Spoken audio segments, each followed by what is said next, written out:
깊은 산골, 물소리만이 정막을 깨우는 작은 마을에 홀로 사는 여인이 있었습니다. 이름하여 혜연마님, 28배의 과부였습니다. 남편을 천연두로 잃은 지 벌써 3년째가 되고 있었죠. 혜연은 이른 새벽부터 일어나 아궁이에 불을 지피고 있었습니다. 뜨거운 김이 모락모락 피어오르는 가마솥을 보며 문득 남편이 생각났습니다. 살아생전 남편은 늘 이 시간에 일어나 혜연보다 먼저 불을 지피곤 했거든요. 여보, 내가 먼저 일어날 테니 좀 더 자고 있거라. 그런 다정한 목소리가 아직도 귓가에 맴돌고 있었습니다. 하지만 이제는 빈말일 뿐이었죠. 혜연은 고개를 저으며 혼잣말을 중얼거렸습니다. 이제 그만 생각하자. 산 사람은 살아야지. 남편이 남긴 논밭이 서마지기, 기와집 한 채가 전부였습니다. 넉넉하진 않았지만 그럭저럭 먹고 살만했죠. 혜연은 부지런했고 농사일도 웬만큼은 해낼 수 있었습니다. 다만 혼자서는 힘에 부치는 일들이 있었죠. 그래서 늙은 머슴 영감을 두고 있었습니다. 70 나이의 용떡 영감은 젊은 시절부터 이 집안일을 도와온 충직한 일꾼이었습니다. 비록 나이가 들어 예전만 못했지만 그래도 혼자 하기 어려운 농사일은 거들어주고 있었죠. 혜연은 마당을 쓸며 용떡 영감이 사는 헛간을 바라보았습니다. 평소 같으면 벌써 일어나 소여물을 주고 있을 시간인데 오늘은 조용했습니다. 영감님, 괜찮으신가요? 혜연이 헛간 문을 두드리며 안을 들여다보니 용떡 영감이 끙끙 앓으며 누워 있었습니다. 이마에 손을 대보니 열이 펄펄 끓고 있었죠. 아이고, 이를 어쩌나. 영감님, 몸이 이렇게 안 좋으신 줄 몰랐네요. 마님, 죄송합니다요. 몸이 말을 안 듣네요. 용떡 영감의 목소리는 가늘고 떨리고 있었습니다. 혜연은 급히 약을 구해와 다려 먹였지만 영감의 병은 좀처럼 나아지지 않았습니다. 한 달이 넘도록 알아누워 있더니 결국 일어날 수 없게 되어버렸죠. 마님, 이제 저는 더 이상 일을 할 수가 없겠습니다요. 고향으로 돌아가야겠습니다. 용떡 영감이 눈물을 흘리며 말했습니다. 혜연도 마음이 아팠지만 어쩔 수 없었죠. 영감님, 그동안 고생 많이 하셨어요. 고향 가셔서 편히 쉬세요. 혜연은 영감에게 노자를 넉넉히 챙겨주고 배웅했습니다. 그렇게 용떡 영감이 떠나고 나니 혼자서는 도저히 감당할 수 없는 일들이 산더미처럼 쌓여가고 있었습니다. 아이고, 이참에 새머슴을 드려야겠구먼. 혜연은 마을 어귀에 방을 내어놓았습니다. 성실하고 부지런한 머슴을 구함. 농사일과 자비를 도와주실 분. 사흘 뒤 첫 번째 머슴이 찾아왔습니다. 40 가까운 나이의 사내였는데 험상궂은 얼굴에 술 냄새를 풍기고 있었습니다. 마님, 제가 일 좀 하게 해주시오. 어떤 일을 해보셨나요? 뭐, 이것저것 안 해본 게 없지요. 농사일이야 누워서 떡 먹기고요. 사내의 말투가 거만하고 건방졌습니다. 혜연은 고개를 저었죠. 죄송하지만 우리 집 일은 맞지 않을 것 같네요. 그 다음에 온 사내도 마찬가지였습니다. 나이는 젊었지만 눈빛이 흐릿하고 자꾸 혜연을 훑어보는 게 불쾌했습니다. 마님, 혼자 사시기 외로우시겠어요. 제가 잘 모셔드릴게요. 이상한 뜻이 담긴 말에 혜연은 얼굴을 붉혔습니다. 당장 나가세요. 그렇게 몇 명의 머슴들이 다녀갔지만 마음에 드는 이는 하나도 없었습니다. 하나같이 험상궂거나 불량해 보이는 사내들 뿐이었죠. 혜연은 점점 실망하고 있었습니다. 이런 식으로는 언제 제대로 된 머슴을 구할 수 있을지 막막했습니다. 그러던 어느 오후 마지막으로 한 청년이 찾아왔습니다. 25 정도로 보이는 나이에 키가 크고 어깨가 넓은 건장한 체격이었습니다. 무엇보다 인상이 온화하고 단정했죠. 혜연이 대문을 열어주는 순간 가슴이 철렁했습니다. 그 청년의 얼굴이 죽은 남편을 빼닮았던 것입니다. 같은 또렷한 눈매, 같은 고든 코, 같은 다정한 입술, 마치 남편이 젊었을 때 모습 그대로였습니다. 마님, 안녕하십니까? 소인은 도원이라 하옵니다. 청년이 깍듯하게 인사를 올렸습니다. 목소리마저 남편과 비슷했죠. 혜연은 가슴이 두근거려 제대로 말을 잇지 못했습니다. 아, 네, 들어오세요. 마님, 방에 머슴을 구한다는 글을 보고 찾아왔습니다요. 농사일이라면 자신이 있습니다요. 도원은 공손한 말투로 자신을 소개했습니다. 고향은 멀리 경상도이고 부모를 일찍 여의고 혼자 살고 있다고 했습니다. 농사일은 어려서부터 해왔기 때문에 웬만한 일은 다 할 수 있다고 했죠. 그런데 왜 이렇게 먼 곳까지 오셨나요? 혜연이 조심스럽게 물었습니다. 도원은 잠시 망설이더니 솔직하게 대답했습니다. 사실 고향에서 좀 어려운 일이 있었습니다요. 새로운 곳에서 새 출발을 하고 싶어서 왔습니다요. 무슨 일인지는 구체적으로 말하지 않았지만 진실된 표정이었습니다. 혜연은 도원의 손을 보았습니다. 굳은 살이 박인 것이 일을 많이 해본 손이었죠. 그럼 한번 일해보겠습니까? 예, 마님. 최선을 다하겠습니다요. 그렇게 도원이 혜연의 머슴이 되었습니다. 혜연은 도원에게 용떡 영감이 쓰던 헛간을 내주고 하루 세끼와 약간의 품삯을 주기로 했습니다. 첫날부터 도원은 성실하게 일했습니다. 새벽부터 일어나 소여물을 주고 닭장을 치우고 논밭을 돌아보았습니다. 일할 때는 과묵했지만 혜연에게 보고할 때는 정중하게 말했죠. 마님, 벼가 잘 자라고 있습니다요. 다만 동쪽 눈에 피가 좀 났으니 뽑아내야 할 것 같습니다요.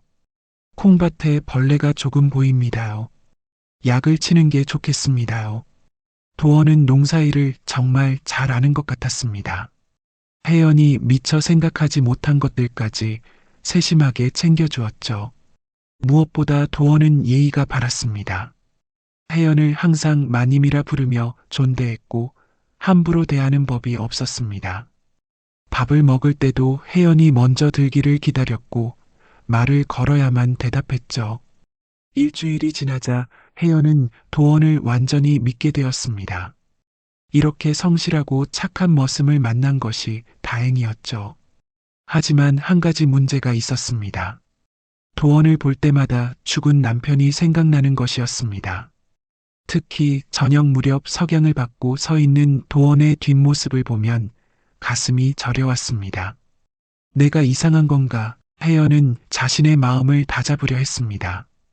도원은 머슴이고 자신은 마님이었습니다. 이상한 생각을 해서는 안 되었죠. 하지만 마음이란 게 뜻대로 되지 않았습니다. 날이 갈수록 도원에 대한 관심이 커져가고 있었습니다. 한여름이 되자 날씨가 무척 더워졌습니다. 도원은 매일 논에 나가 물꼬를 트고 김을 메고 있었습니다. 뜨거운 햇볕 아래서 하루 종일 일하느라 온몸이 땀에 젖곤 했죠. 어느 날 오후 혜연이 점심을 들고 논으로 나갔습니다. 도원은 허리까지 차는 녹물 속에서 풀을 뽑고 있었습니다. 우통을 벗은 채로 말이죠. 햇볕에 그을린 도원의 등짝이 번뜩번뜩 빛나고 있었습니다. 넓은 어깨와 탄탄한 허리, 힘줄이 불끈불끈 솟은 팔뚝까지 혜연은 자신도 모르게 넋을 잃고 바라보고 있었습니다. 마님 오셨습니까? 도원이 돌아보며 인사했습니다. 혜연은 얼떨결에 고개를 끄덕였죠. 점심 가져왔어요. 나와서 드세요. 아이고 마님. 제가 이렇게 더러운데 어떻게 마님 앞에서. 도원이 물에서 나와 웃옷을 집어들었습니다. 그런데 그 순간 도원이 발을 헛디뎠습니다. 논두렁이 미끄러워 그만 넘어지고 만 것이죠. 어머. 혜연이 반사적으로 달려가 도원을 부축했습니다. 그런데 도원의 맨살에 손이 닿자 가슴이 쿵쿵 뛰었습니다. 따뜻하고 단단한 살결의 감촉이 손끝에 그대로 전해왔거든요. 괜찮으세요? 예, 마님. 괜찮습니다요. 실수했습니다요. 도원도 얼굴이 빨갛게 되어 있었습니다. 혹시 자신과 같은 마음인가 하는 생각이 들었지만 혜연은 그 생각을 떨쳐버렸습니다. 그날 저녁 혜연은 혼자 방에 앉아 있었습니다. 하지만 자꾸 오늘 오후 일이 생각났습니다. 도원의 맨살에 닿았던 손의 감촉이 아직도 남아있는 것 같았죠. 내가 정말 이상해지는구나. 혜연은 고개를 저었습니다. 하지만 그날 밤 꿈속에서 도원이 나타났습니다. 죽은 남편의 모습으로 다정하게 웃으며 다가오는 도원이었죠. 다음 날부터 혜연은 도원을 의식하게 되었습니다. 도원이 일하는 모습을 멀리서 훔쳐보기도 하고 밥을 줄 때는 일부러 좋은 반찬을 더 차려주기도 했습니다. 마님, 오늘 반찬이 특별히 맛있네요. 그런가요? 별거 아닌데. 혜연은 도원의 칭찬에 기분이 좋아졌습니다. 점점 도원에게 더 많은 관심을 쏟게 되었죠. 어느 날은 도원이 우물가에서 목욕하는 모습을 우연히 보게 되었습니다. 저녁 무렵 혜연이 빨래를 널러 나갔다가 우물 쪽에서 물소리가 나는 것을 듣고 가보니 도원이 우통을 벗고 찬물을 끼얹고 있었습니다. 햇살이 기울어져 도원의 몸에 금빛이 흘렀습니다. 물방울이 목선을 타고 흘러내리는 모습이 마치 그림 같았죠. 혜연은 숨을 죽이고 그 모습을 바라보고 있었습니다. 그때 도원이 고개를 돌렸습니다. 혜연과 눈이 마주쳤죠. 혜연은 깜짝 놀라 뒤로 숨었습니다. 가슴이 두근두근 뛰고 얼굴이 화끈 달아올랐습니다. 아이고, 들켰나? 하지만 도원은 아무 말도 하지 않았습니다. 다음 날도 평소와 다름없이 일했죠. 그날 밤 혜연은 결심했습니다. 도원에게 마음을 전해보기로 한 것입니다. 직접 말할 용기는 없었지만 다른 방법이 있었죠. 이튿날 저녁 혜연은 술과 안주를 정성껏 차렸습니다. 도원이 일을 마치고 돌아오자 혜연이 불렀습니다. 도원 씨, 잠깐 이리 오세요. 마님, 무슨 일이십니까? 오늘 하루 종일 수고했네요. 한잔하게요. 혜연이 상을 내오니 도원이 깜짝 놀랐습니다. 아이고, 마님. 제가 무슨 자격이 있다고 이런 대접을 받습니까? 하요. 무슨 자격이 필요해요. 같이 사는 사이인데. 자, 앉으세요. 혜연이 술잔을 채워 도원에게 건넸습니다. 도원은 어쩔 수 없이 받아들었죠. 마님도 한잔 하시지요. 그래요. 오늘은 특별한 날이니까. 혜연도 술잔을 들었습니다. 두 사람은 마주 앉아 술을 마셨죠. 도원 씨는 고향이 그립지 않나요? 때로는 그립습니다요. 하지만 이곳도 좋습니다요. 왜요? 마님이 좋으신 분이라서요. 도원의 말에 혜연의 가슴이 뛰었습니다. 혹시 도원도 자신에게 마음이 있는 것일까요?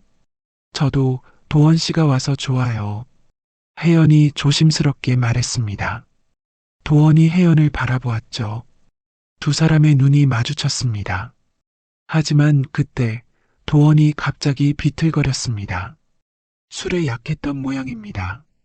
몇 잔 마시더니 금세 취해버렸죠. 마님, 죄송합니다요. 술이 너무... 도원은 그대로 테이블에 엎드려 잠들어 버렸습니다. 혜연은 당황했죠. 도원 씨, 도원 씨? 아무리 깨워도 일어나지 않았습니다. 혜연은 할 수 없이 이불을 가져와 도원에게 덮어주었습니다. 이 사람 정말 술에 약하구나.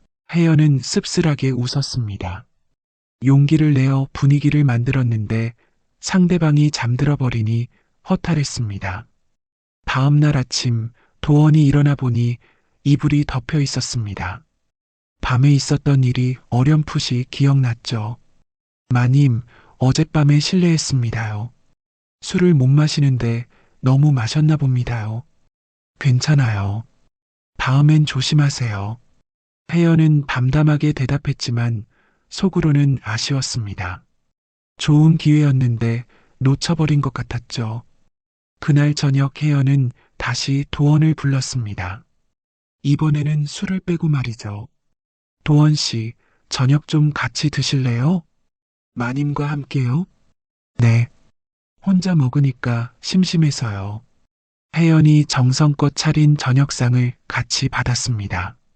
도원은 조심스럽게 먹으며 말했습니다. 마님 음식 솜씨가 정말 좋으시네요. 고마워요. 도원 씨는 결혼 안 했나요? 갑작스러운 질문에 도원이 젓가락을 멈췄습니다. 아직 인연이 없었습니다요. 왜요? 이렇게 훌륭한 분인데. 제가 무슨 훌륭한 사람입니까?요. 그냥 가난한 머슴일 뿐인데요. 도원이 자조적으로 웃었습니다. 혜연은 도원의 손에 살며시 손을 얹었죠. 그럼 말하지 마세요. 사람은 마음이 중요한 거예요. 도원이 깜짝 놀라 혜연을 바라보았습니다. 혜연의 눈빛이 평소와 달랐죠.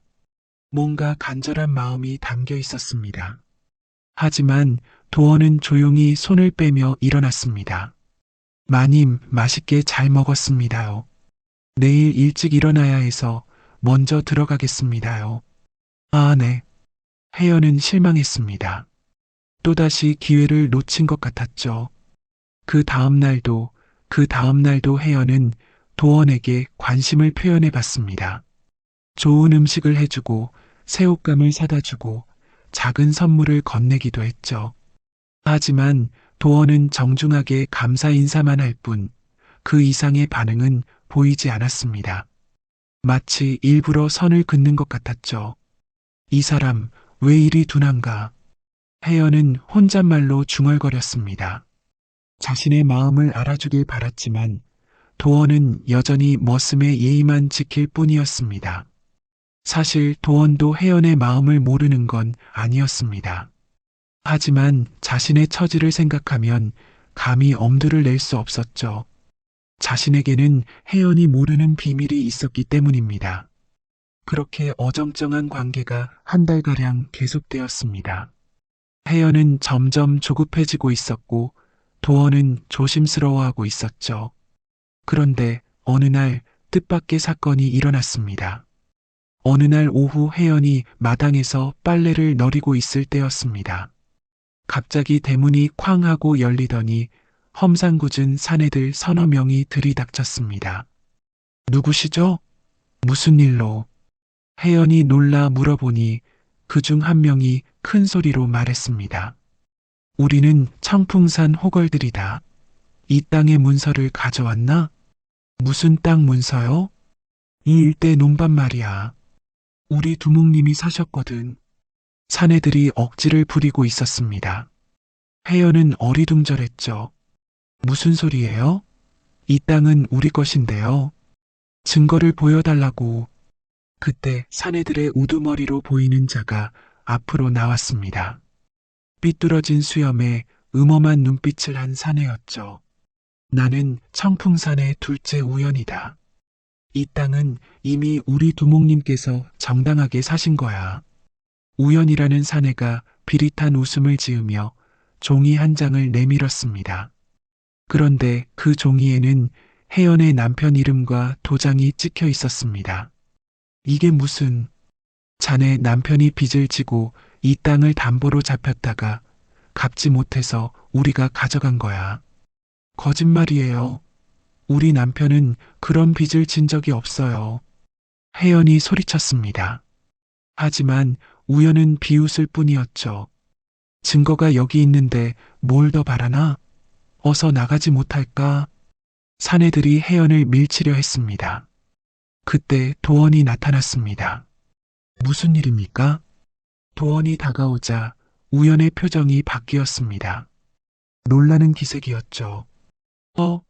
도원이가 아닌가. 우연 형님. 도원도 당황한 표정이었습니다.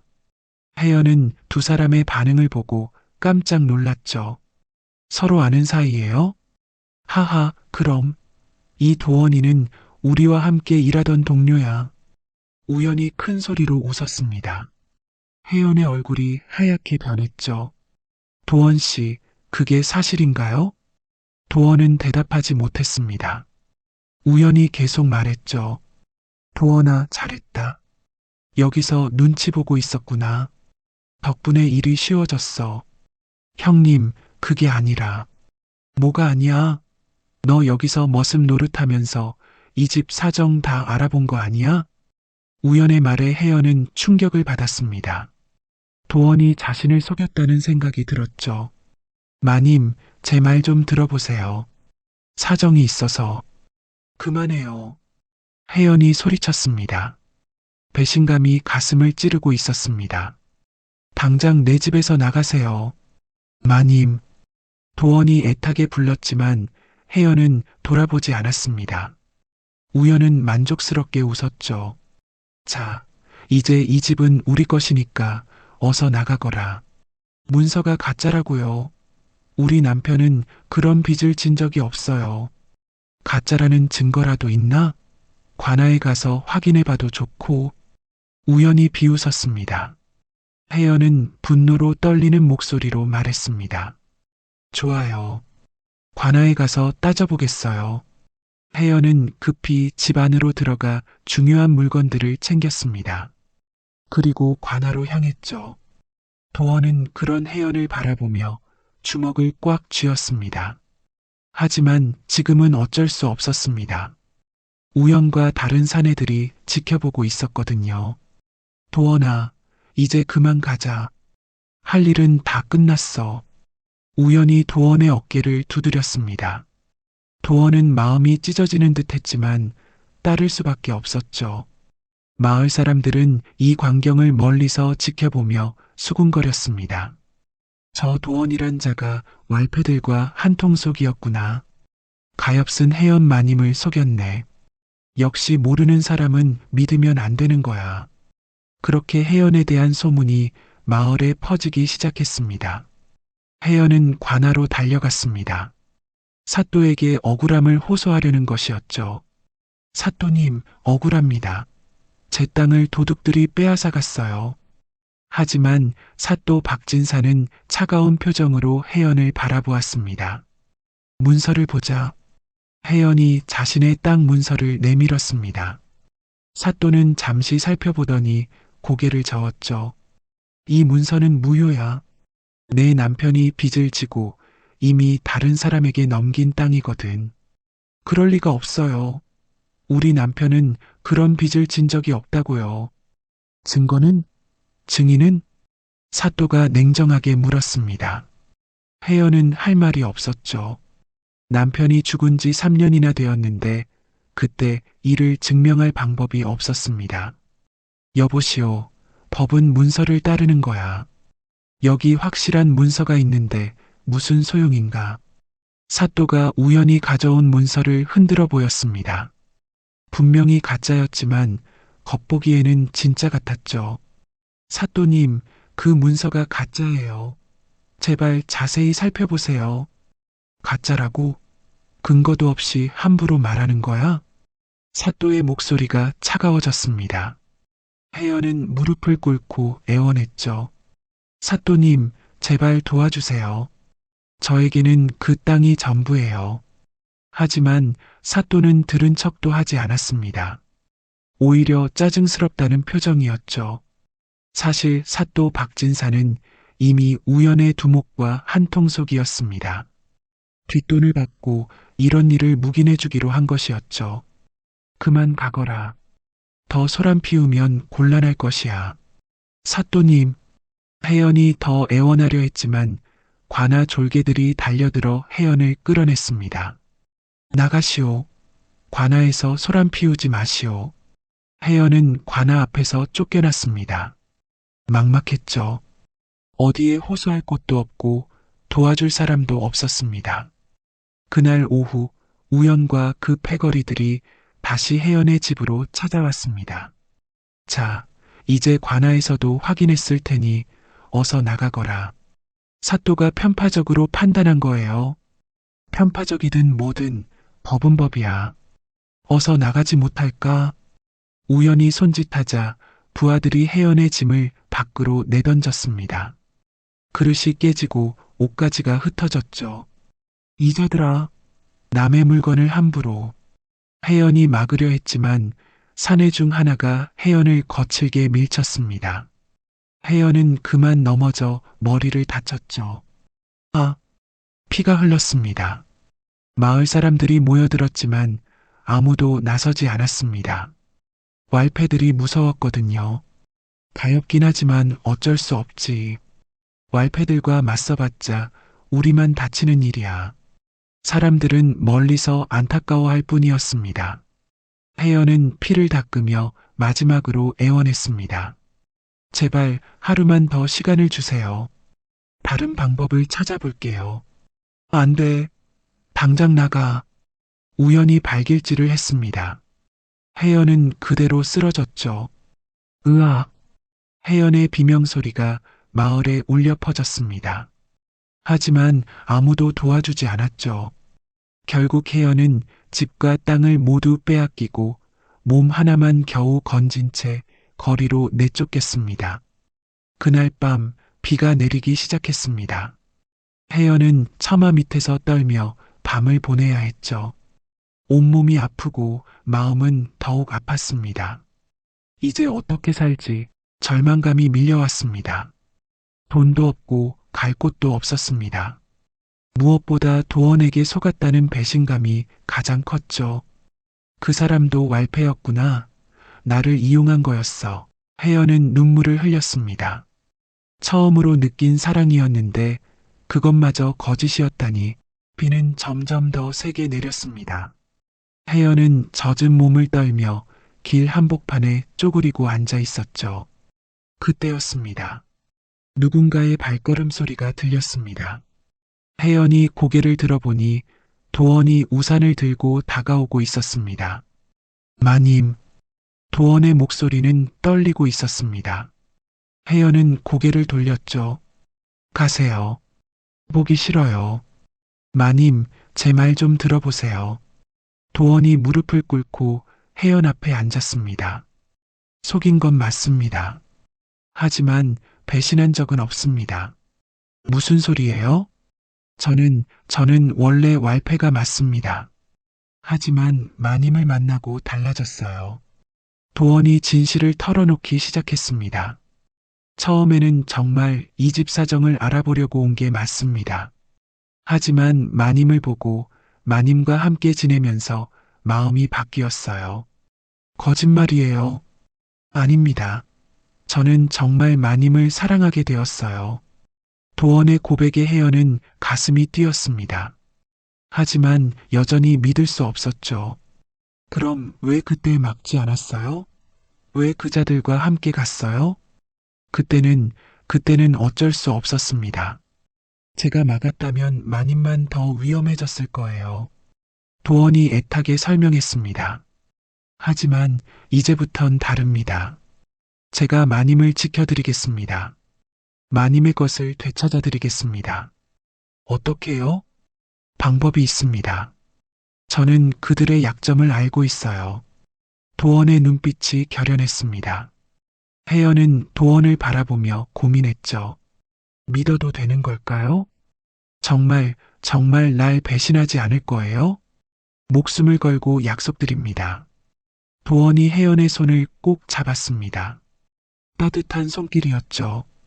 혜연은 더 이상 갈 곳도 없었습니다. 도원을 믿는 수밖에 없었죠. 좋아요. 한 번 더 믿어볼게요. 도원은 혜연에게 우산을 씌워주고 함께 걸었습니다. 비는 여전히 내리고 있었지만 이제 혼자가 아니었습니다. 도원은 혜연을 마을 뒤편의 빈집으로 데려갔습니다. 오래전에 주인이 타향으로 떠나 비어있던 집이었죠. 여기서 잠시 피해 있으세요.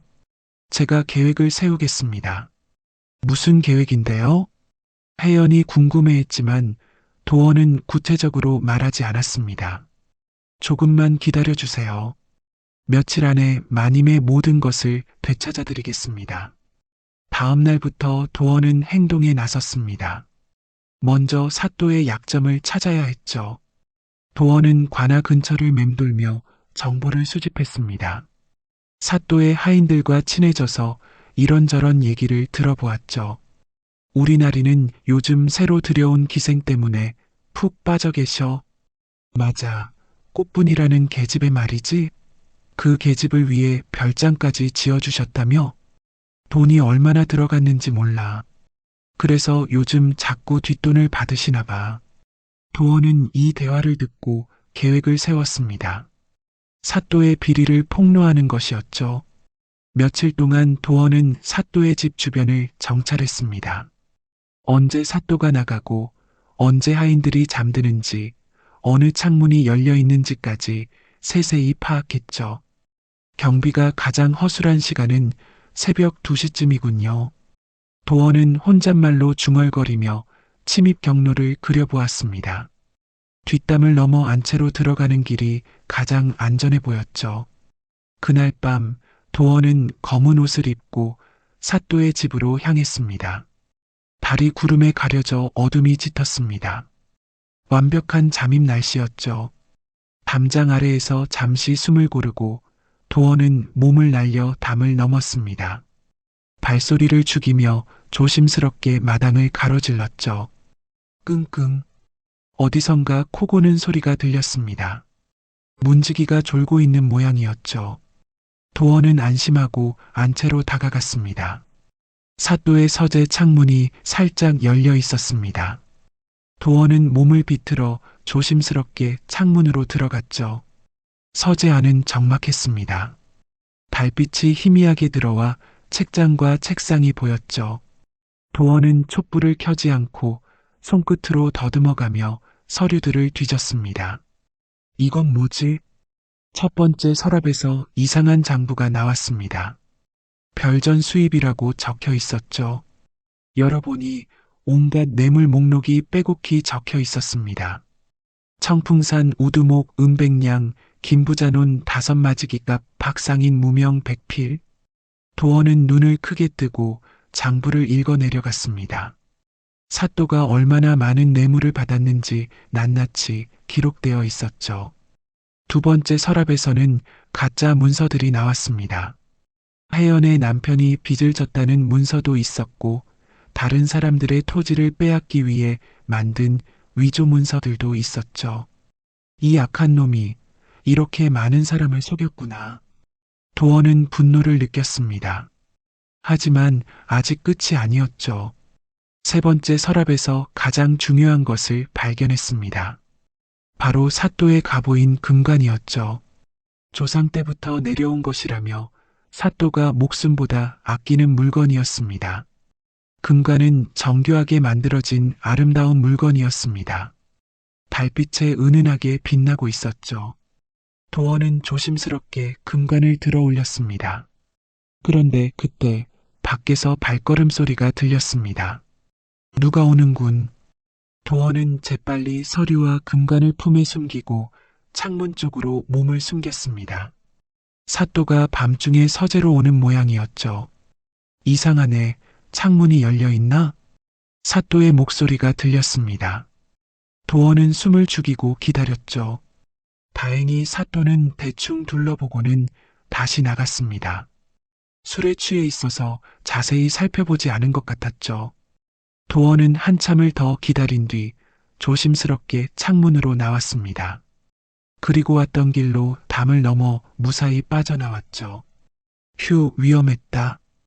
도원은 안전한 곳에 도착한 뒤에야 안도의 한숨을 쉬었습니다. 품 안의 서류들과 금관을 확인해 보니 모두 제대로 가져온 것 같았죠. 이걸 가져가면 사또가 얼마나 당황할까. 도원은 금관과 비리 서류들을 모두 가져왔습니다. 그리고 다음 단계로 넘어갔죠.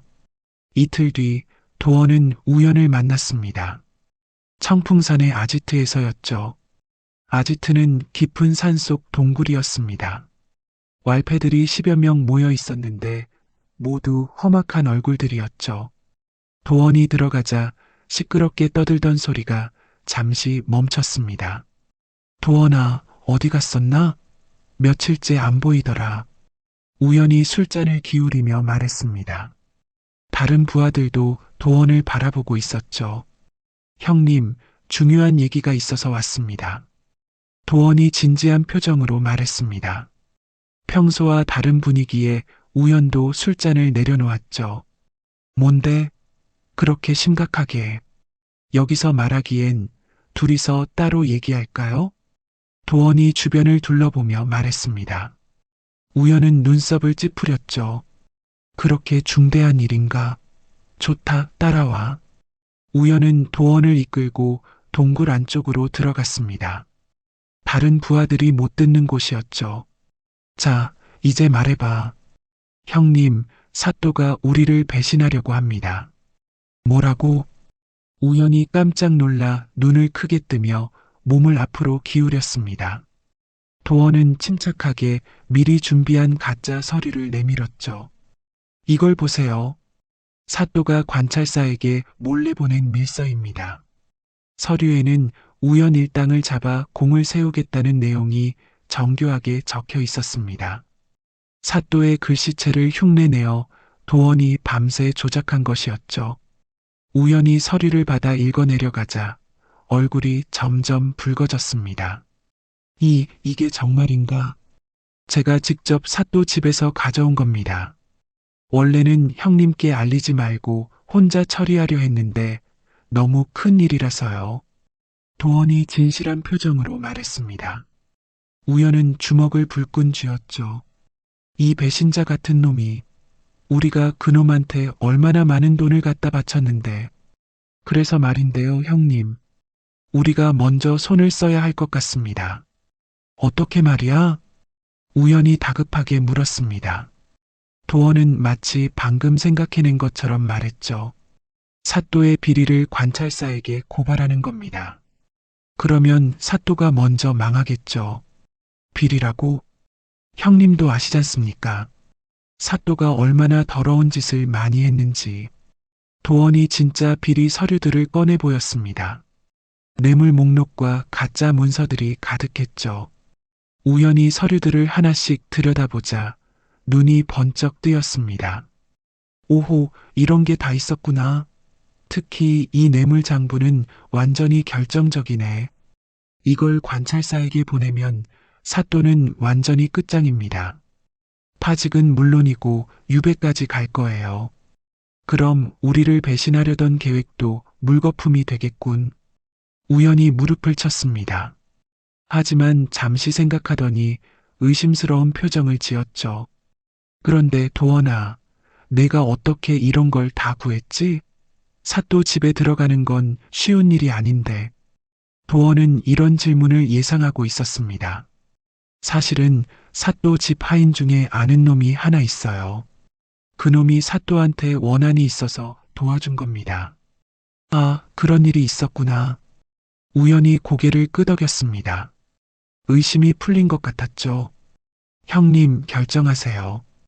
우리가 먼저 공격하지 않으면 당하는 건 우리입니다. 도원이 재촉했습니다. 우연은 잠시 고민했죠. 하지만 곧 결심한 표정이 되었습니다. 좋다. 내 말대로 하자. 그 배신자를 먼저 망하게 해주마. 우연히 주먹을 불끈 쥐며 소리쳤습니다. 도원은 속으로 안도의 한숨을 쉬었죠. 그럼 제가 관찰사에게 보낼 고발장을 써드릴까요? 그래, 내가 글을 잘 쓰니까 부탁한다. 그렇게 도원의 첫 번째 계략이 성공했습니다. 우연히 직접 사또의 비리를 고발하게 만든 것이었죠. 며칠 뒤 관찰사가 조사관을 보내왔습니다. 사또의 비리가 낱낱이 드러났죠. 사또 박진사를 파직하고 귀양 보내라. 관찰사의 명령이 떨어졌습니다. 사또는 하루아침에 몰락했죠. 한편 도원은 사또를 찾아갔습니다. 파직 통보를 받고 절망에 빠진 사또 앞에 나타난 것이었죠. 누구냐? 잠깐 얘기할 게 있어서 왔습니다. 도원이 금관을 꺼내 보였습니다. 사또가 깜짝 놀랐죠. 그게 내 금관이 아닌가. 어떻게 가져간 거냐? 그건 중요하지 않고요. 이걸 돌려받고 싶으시겠죠? 당연하지. 그건 우리 집안 가보야. 사또가 다급하게 말했습니다.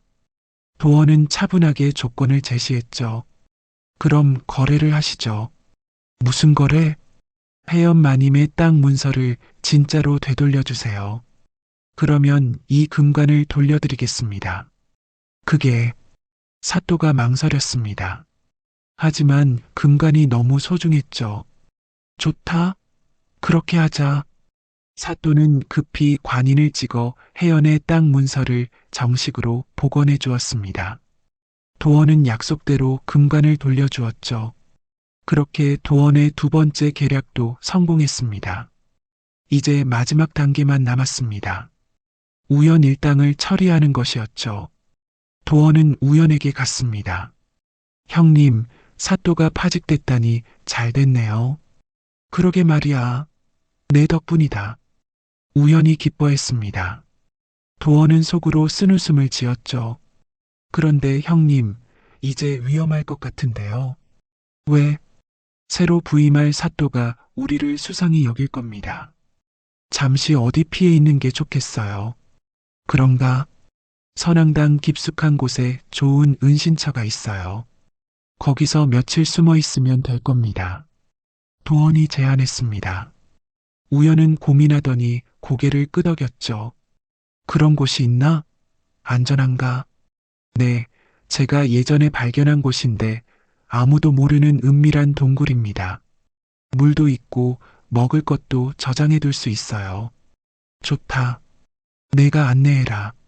그날 저녁 도원은 우연과 부하들을 데리고 선앙당으로 향했습니다. 모두 7명이었죠. 형님, 조용히 가셔야 해요. 혹시 광군이 순찰 돌고 있을지 모르니까요. 알겠다. 일행은 횃불도 켜지 않고 달빛의 의지에 산길을 올랐습니다. 선앙당은 깊은 산속에 있는 오래된 절터였죠. 1시간쯤 걸어가자 폐허가 된 절터가 나타났습니다. 무너진 건물들과 깨진 불상이 어둠 속에서 음산하게 보였죠. 여기가 선앙당인가? 네, 형님. 저 뒤쪽에 동굴이 있어요. 도원이 앞장서서 절터 뒤편으로 안내했습니다. 실제로 큰 동굴이 있었는데 입구가 바위로 가려져 있어서 잘 보이지 않았죠. 오, 정말 좋은 은신처네. 우연히 감탄했습니다. 부하들도 만족스러워했죠. 형님들, 저는 잠깐 주변을 살펴보고 올게요. 혹시 이상한 게 없는지 확인해야 해서요. 그래, 조심해서 다녀와. 도원은 홀로 동굴을 나왔습니다. 하지만 주변을 살피러 간 것이 아니었죠. 미리 연락해둔 광군들에게 신호를 보내러 간 것이었습니다. 도원은 절터에서 조금 떨어진 곳으로 가서 횃불을 3번 흔들었습니다. 그러자 멀리서도 횃불이 3번 흔들리는 것이 보였죠. 광군들이 준비가 끝났다는 신호였습니다. 이제 끝이다. 도원은 마음을 굳게 먹고 동굴로 돌아갔습니다. 형님, 주변에 아무도 없습니다. 안전해요. 잘했다. 그럼 우리 여기서 며칠 숨어 있자. 우연과 부하들이 동굴 안쪽으로 들어갔습니다. 그런데 그때였습니다. 꼼짝 마라. 너희들은 포위되었다. 갑자기 동굴 입구에서 큰 소리가 들렸습니다. 광군들이 나타난 것이었죠. 뭐야 이게. 우연히 당황하며 뒤를 돌아보니 광군들이 횃불을 들고 동굴 입구를 완전히 막고 있었습니다. 도망갈 길이 없었죠. 청풍산의 우연과 그 일당들 모두 무기를 버리고 나와라. 광군 대장이 소리쳤습니다. 우연은 분노로 떨었죠. 도헌, 내 이놈이 우리를 팔았구나. 죄송합니다, 형님. 하지만 이제 그만둬야 할 때입니다. 도헌이 침착하게 말했습니다. 우연은 칼을 뽑으며 달려들려 했지만 이미 늦었죠. 저항하면 죽음뿐이다. 어서 항복하라.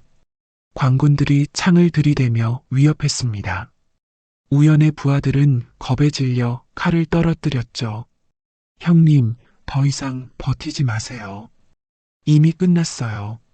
도원이 우연을 설득했습니다. 우연은 한참을 버둥거렸지만 결국 무기를 내려놓을 수밖에 없었죠. 치사한 놈, 내가 우리를 이렇게 배신하다니. 배신이 아닙니다. 형님들도 이제 올바른 길로 가셔야 해요. 우연과 부하들은 모두 포승줄에 묶여 끌려갔습니다. 오랫동안 마을을 괴롭혔던 왈패들이 드디어 처벌받는 순간이었죠. 도원은 그들이 끌려가는 모습을 지켜보며 복잡한 심정이었습니다. 한때는 함께 지냈던 동료들이었지만 이제는 다른 길을 가야 했죠. 며칠 뒤 도원은 혜연을 찾아갔습니다. 손에는 땅 문서를 들고 있었죠. 마님, 다 끝났습니다. 정말요? 혜연이 믿을 수 없다는 표정이었습니다. 도원은 문서를 마님 앞에 내밀었죠. 이제 마님의 집과 땅은 다시 마님 것입니다. 혜연이 문서를 받아보니 확실히 자신의 것이었습니다. 관인까지 제대로 찍혀 있었죠. 어떻게 이런 일이. 사또는 파직되었고 왈패들은 모두 잡혔습니다. 이제 더 이상 괴롭힐 사람은 없어요. 도원의 설명을 들으며 혜연은 눈물이 솟아올랐습니다. 기쁨의 눈물이었죠. 고마워요. 정말 고마워요. 혜연이 도원의 손을 꼭 잡았습니다. 도원도 마음이 벅찼죠. 마님, 이제 집으로 돌아가시죠. 두 사람은 함께 집으로 향했습니다. 마을 사람들이 모여들어 수군거렸죠. 혜연 마님이 집을 되찾으셨다며? 도원이가 도와줬다는데? 그럼 도원이는 나쁜 사람이 아니었구나? 사람들의 시선이 달라졌습니다. 처음에는 도원을 의심했지만 이제는 고마워하는 분위기였죠. 집에 도착하니 왈패들이 어지럽혀 놓은 것들이 그대로 있었습니다. 혜연과 도원은 함께 정리를 시작했죠. 깨진 그릇을 치우고 흩어진 옷가지를 모으고 방안을 깨끗하게 닦았습니다. 함께 일하니 금세 집이 깔끔해졌죠. 이제야 우리 집 같네요. 혜연이 만족스럽게 말했습니다. 도원은 조심스럽게 물어보았죠. 마님, 그럼 저는 이제 어떻게 하면 될까요? 무슨 말이에요? 제가 계속 여기 있어도 될까요? 아니면 다른 곳으로 가야 할까요? 도원의 질문에 혜연은 잠시 생각했습니다. 그리고 웃으며 대답했죠. 머슴은 그만두세요. 예. 도원이 놀랐습니다. 혜연은 계속 말했죠. 대신 이 집의 주인이 되세요. 마님, 그게 무슨. 저와 결혼해요. 혜연의 고백에 도원은 깜짝 놀랐습니다. 꿈에서도 생각지 못한 일이었죠. 마님, 제가 무슨 자격이 있어서. 자격은 사랑하는 마음이면 충분해요. 혜연이 도원의 손을 잡았습니다. 도원의 눈에도 눈물이 고였죠. 마님, 정말 괜찮으시겠어요? 저는 가난한 머슴의 과거에는 왈패이기도 했는데 과거는 중요하지 않아요. 중요한 건 지금의 마음이에요. 혜연이 진심으로 말했습니다. 도원은 더 이상 망설이지 않았죠. 마님, 아니 혜연님, 저도 정말 사랑합니다. 두 사람은 서로를 바라보며 웃었습니다. 오랜 고생 끝에 찾은 행복이었죠. 그날 저녁 혜연은 정성껏 저녁을 차렸습니다. 이번에는 머슴과 마님이 아니라 한 집의 남편과 아내로서 마주 앉았죠. 여보, 앞으로 우리 어떻게 살까요? 혜연이 물었습니다. 도원은 진지하게 대답했죠. 열심히 농사지어서 넉넉하게 살겠습니다. 그리고 마님, 아니, 당신을 평생 행복하게 해드리겠습니다. 저도 여보를 행복하게 해드릴게요. 두 사람은 서로의 손을 맞잡고 미래를 약속했습니다. 몇 달 뒤 두 사람은 정식으로 혼례를 올렸습니다. 마을 사람들이 모두 축하해 주었죠. 혼례날 아침부터 마을이 떠들썩했습니다. 평소 조용하던 산골 마을에 이런 큰 잔치가 있는 건 오랜만이었거든요. 혜연마님 참 복이 많으시네. 그러게 말이야. 그렇게 어려운 일을 당하고도 이렇게 좋은 결말이 있다니. 도원 씨도 참 좋은 분이시고, 처음엔 오해했지만 알고 보니 마님을 위해 목숨까지 걸었잖아. 맞아. 사람은 겉으로 판단하면 안 되는 거야. 마을 아낙네들이 모여 수군거리며 혼례 준비를 도와주었습니다. 떡을 찌고 음식을 나르고 집을 꾸미는 일까지 모두 함께 했죠. 혜연아, 오늘 정말 예쁘다. 행복해 보여서 보기 좋구나. 동네 언니들이 혜연의 혼례복을 입혀주며 치장을 도와주었습니다. 혜연의 얼굴이 수줍음으로 붉어졌죠. 언니들 고마워요. 이렇게 도와주셔서. 뭘 고맙긴, 우리도 기뻐서 그러는 거야. 한편 도원도 마을 남정네들의 도움을 받고 있었습니다. 도원아, 긴장되나? 조금요, 아저씨. 하하, 그럴만하지. 나도 결혼할 때 떨렸었는데. 마을 이장이 도원의 어깨를 두드리며 웃었습니다. 그런데 도원아, 내가 정말 훌륭한 일을 해냈구나. 무슨 말씀이세요? 혜연이를 구해낸 건 말이야. 처음엔 우리도 오해했지만 알고 보니 내가 영웅이었더라. 다른 어른들도 고개를 끄덕였습니다. 맞아. 그 왈패들을 모두 잡아넣고 사또까지 파직시키다니. 우리 마을에 이런 인재가 있는 줄 몰랐네. 앞으로 우리 마을이 더 평화로워질 거야. 도원은 부끄러워하며 인사했습니다. 과찬이십니다. 당연한 일을 했을 뿐입니다. 해가 지고 혼례식이 시작되었습니다. 마을 사람들이 모두 모인 가운데 혜연과 도원이 서로에게 절을 올렸죠. 이제 정식으로 부부가 되었네. 백년해로 하시길. 자손 번창하시고. 사람들의 축복 소리가 밤하늘에 울려 퍼졌습니다. 혜연과 도원은 서로를 바라보며 행복한 미소를 지었죠. 혼례 후 첫날 밤 두 사람은 조용히 앉아 이야기를 나누었습니다. 여보, 정말 꿈 같아요. 저도 그래요. 이렇게 행복할 수 있을 줄 몰랐어요. 앞으로 어떻게 살까요? 열심히 일해서 당신을 행복하게 해드릴게요. 그리고 도원이 잠시 망설이더니 말했습니다. 아이들도 낳아서 가정을 꾸려나가고 싶어요. 혜연의 얼굴이 붉어졌습니다. 저도 그래요. 그렇게 두 사람의 새로운 삶이 시작되었습니다. 첫 해에는 농사에 온 정성을 쏟았습니다. 도원의 농사 솜씨가 뛰어났고 혜연도 부지런했기 때문에 풍작을 거두었죠. 올해 농사가 참 잘 되었네요. 당신 덕분이에요. 혼자였다면 이렇게 많이 거둘 수 없었을 거예요. 두 번째 해에는 첫 아이가 태어났습니다. 아들이었는데 도원을 닮아 튼튼하고 똑똑해 보였죠. 아이고, 이 녀석 봐라. 벌써 이렇게 컸네. 아빠 닮아서 잘생겼어요. 엄마 닮아서 예쁜 거지. 부부는 아이를 두고 서로 닮았다며 다투기도 했습니다. 하지만 모두 행복한 다툼이었죠. 세 번째 해에는 딸이 태어났습니다. 혜연을 닮아 눈이 크고 예뻤죠. 이제 아들, 딸 하나씩 있으니 완벽하네요. 정말 복 받은 것 같아요. 마을 사람들도 이 가족을 부러워했습니다. 도원이네 집은 언제 봐도 화목해. 아이들도 착하고 예쁘고, 부부 사이도 금슬이 좋고, 우리 마을의 모범 가정이야. 시간이 흘러 아이들이 자라자 도원은 마을 일에도 적극적으로 참여했습니다. 도원아, 올해 마을 우물을 새로 파야 하는데 어떻게 생각하나? 좋은 생각이십니다. 제가 앞장서겠습니다. 다리도 하나 놓아야 할 것 같은데 그것도 제가 도와드리겠습니다. 도원은 과거의 잘못을 완전히 뉘우치고 마을에서 가장 모범적인 사람이 되어 있었습니다. 어려운 일이 있는 이웃들을 도와주고 마을 발전을 위해서도 힘썼죠.